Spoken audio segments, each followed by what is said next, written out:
Hi, and welcome to General IELTS Help Test Preparation videos. In this video, you will see an example speaking interview with a native Canadian English speaker who would likely get a perfect score of 9. For lots more help with the General IELTS exam, please visit us at gieltshelp.com and join the full course.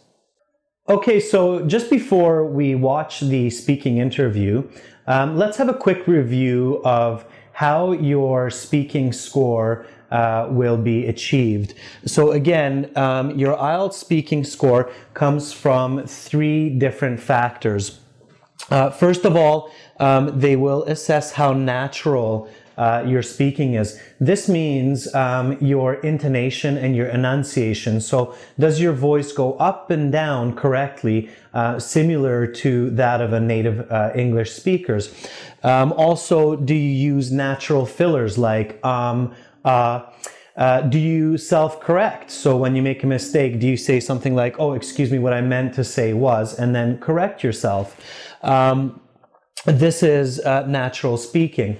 The second factor that will greatly affect your score is your coherence. So how coherent your answers are. Do you answer each question correctly and accurately? Do you stay on topic? Do you stay with the controlling idea? Again, remember, you can't just talk about anything and everything because you will lose scores. You do need to make sense. It needs to be coherent. You need to basically answer the what, why, how of each topic and controlling idea for the questions. And then after coherence, the third factor here is the complexity of your language. So are you able to use natural complex English, which means can you use adjective clauses to describe your ideas clearly? Like, for example, people who watch a lot of television should be careful to make sure that they exercise. So do you use complex grammar, present perfect, past perfect, progressive form? Can you make compound, complex sentences in your speaking? So do you join your ideas together with conjunctions like however, furthermore, in addition, because, since? So that's the complexity of your language. Now, the IELTS markers, when they listen to the recording of your speaking, will assess how natural it is, how coherent, and how complex. And these 3, of course, they're not separate. They each depend on each other. So if your speech is natural, it will for sure be more coherent. If your speech is nice and complex, it's going to be more natural and more coherent. So these 3 elements are inclusive, not exclusive. And that's how you will get your final score. All right, let's look at the speaking interview now and pay attention to how Jade is natural, coherent, and complex in her responses. Yes, come on in. Hello. Hi, please have a seat. Okay. Welcome to the speaking section of the IELTS exam. My name is Adrian. I will be asking you some questions.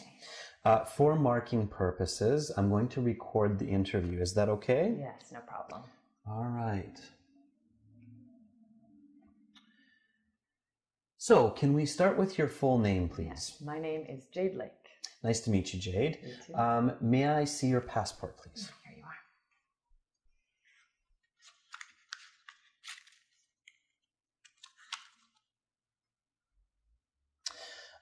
There you are. Thanks.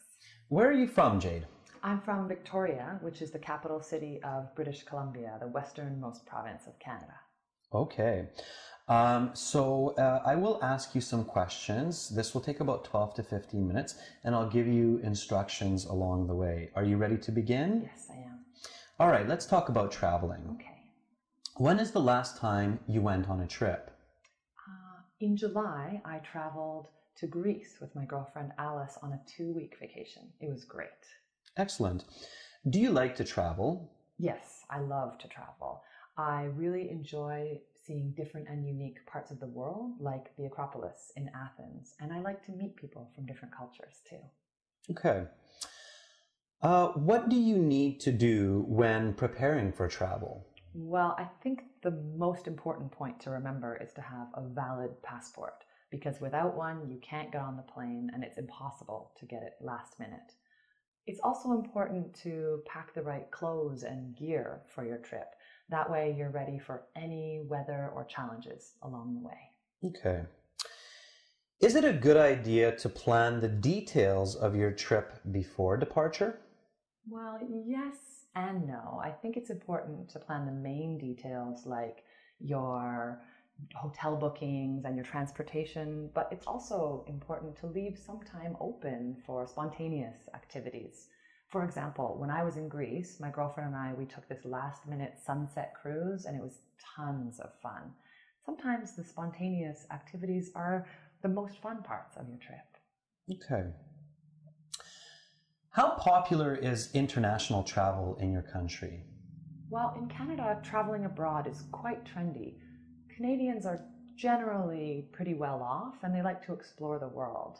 Also, it's quite cold for much of the year in Canada in the wintertime, so it's refreshing and relaxing to go to warmer places like Hawaii. Mm-hmm. What are the most popular places to visit for people in your country? Well, Canadians like to travel to lots of different places, but if I had to think of the most popular ones, I'd say maybe America and Mexico, because they're close, they're convenient, and they're warm. All right. So that's the end of part 1. Okay. Now for part 2, I'm going to give you a card. Okay. The card will have some questions. You will have 1 minute to prepare your answer for these questions, and then you'll have 1 to 2 minutes to speak. Okay? I'll tell you when to start and when to stop, okay? All right, so here's the card. Please don't flip it over yet. Use your note sheets and pencil in front of you if you wish to take some notes, and I'll tell you when to begin. Are you ready? Yes. Okay, your 1 minute begins now. Please go ahead and turn over the card.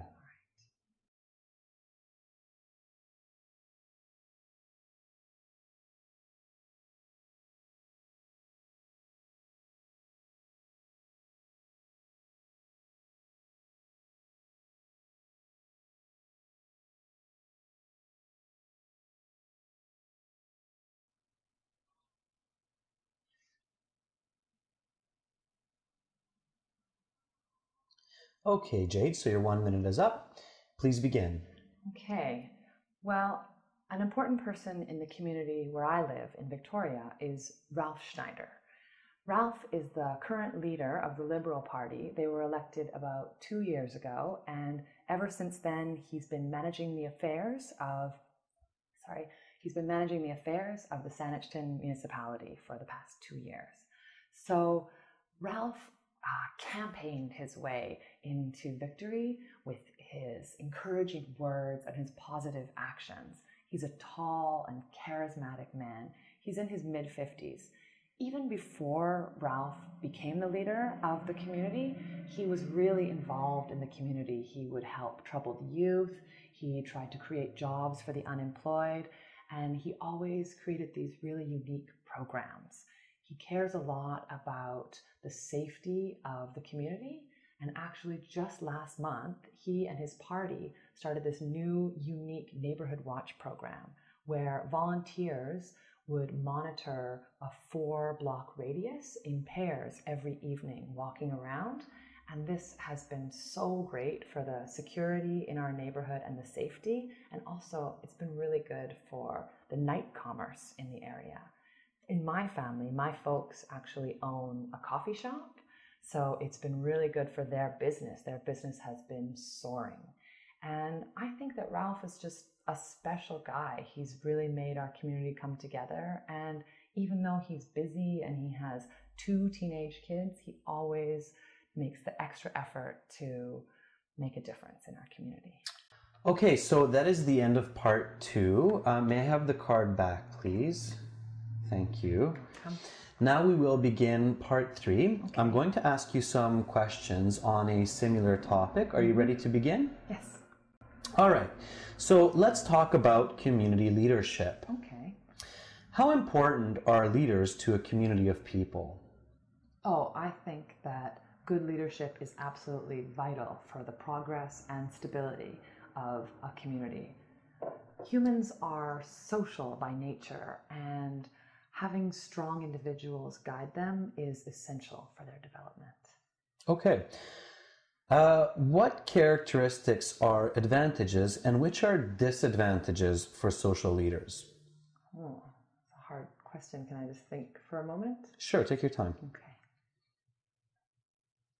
Well, I guess if I had to think of a key personality trait for a good leader, it would be confidence.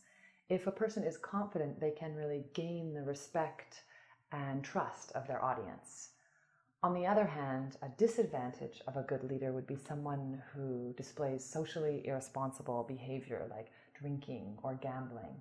I think that the community would have a hard time trusting someone who doesn't set a good example. Okay. If you could be a leader in your neighborhood, what social issue would you address? So what you're asking is if I was the leader, what social issue I would like to change? Yes, exactly. Okay, well, a hot topic in my community is the high cost of post-secondary education. Many students in college and university really struggle to pay their tuition fees. So if I was a leader, I would try and take a strong initiative to create some sort of program with either free or subsidized post-secondary education.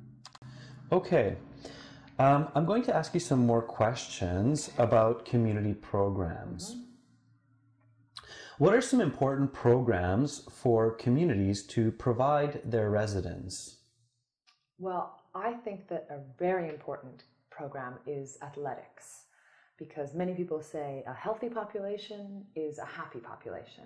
So I think it's important for the community leaders to ensure that the sports clubs like tennis and football are available and accessible to all of their residents. Okay.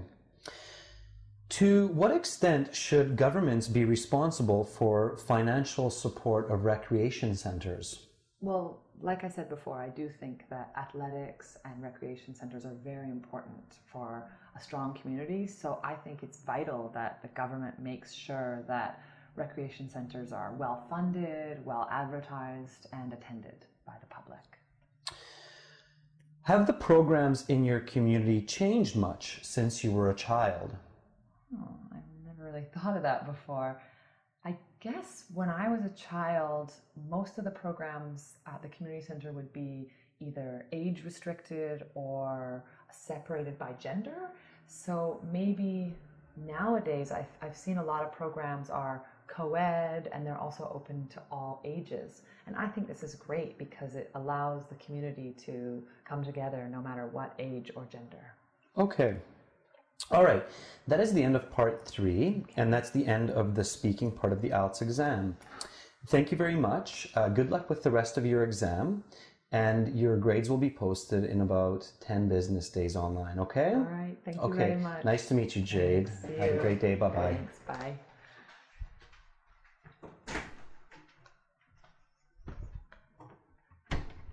For lots more help with the general IELTS exam, please visit us at gieltshelp.com and join the full course.